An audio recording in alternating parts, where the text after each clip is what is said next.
nyo na ang political persecution. Stop weaponizing our justice system. Do not treat dissenters like us as criminals.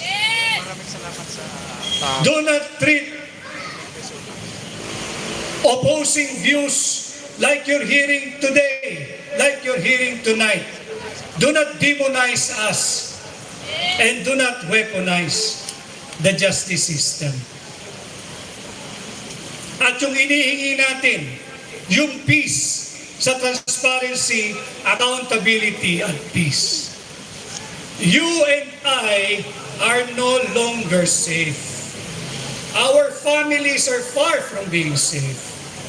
Our country is not safe anymore because this administration brought us to where we are now, on the brink of war with China. Because they are pursuing a flawed and erroneous foreign policy. A foreign policy dictated by foreign interests, by our foreign ally, the United States of America. This is no longer the interest of the Filipino people.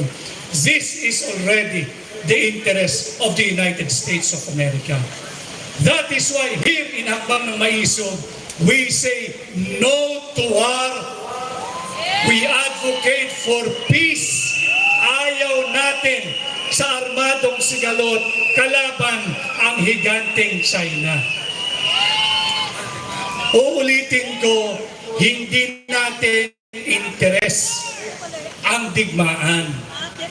Hindi tayo mananalo, milyong-milyong Pilipino lang ang mamamatay. Kasama na dyan ang kababaihan, kasama na dyan ang mga walang kamuang-muang na kabataan. Napakaraming destruction and of course, unwarranted death. Meron tayong mga kabataang present ngayon.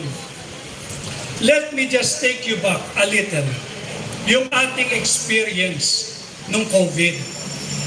Nung COVID, 2 taon na kayo ay online schooling. Hinanap ninyo yung face-to-face na eskwela. Hinanap ninyo yung warmth of friendship, yung camaraderie, yung kaklase, yung samahan, yung barkadahan. Yan po ay COVID lamang.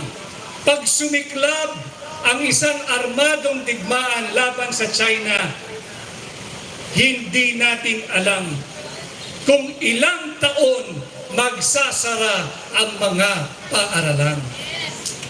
At kapag yan ay nangyari, magkakaroon tayo ng generation ng kulang sa kaalaman. Kung hindi man ng isang henerasyon, wag naman na mga mangmang. Hindi dahil sa gusto natin, hindi dahil sa gusto ninyo, dahil yan sa gerang hindi naman natin interes at hindi natin kagustuhan. Kaya yan ang ating panghikayat sa lahat na nakasubaybay. Sumama kayo sa Hakbang ng Maisog. Iparinig natin ang ating nagkakaisang tinig sa Malacanang.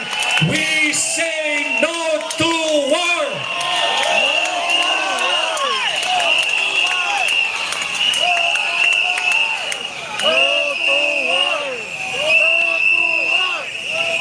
Idugtong ko rin para doon sa nagpapauto-uto sa ating kaibigang bansa at alyado pa naman na Amerikano.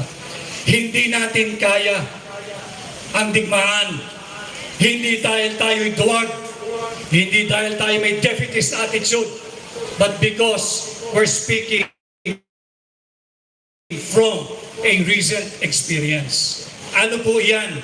Tatandaan niyo ulit yung COVID. Hindi na malaman ng pamahalaan at nating mga ordinaryong mamamayan kung saan dadalhin ang mga kamag-anak, kaibigan, kakilala at mahal natin sa buhay na tinamaan ng COVID. Overcapacity na ang lahat ng ospital. Nakaratay na sa labas ng mga ospital. Yung mga nangamatay, nasa body bag, nagkalat rin sa labas ng morgue. Hindi pa hoge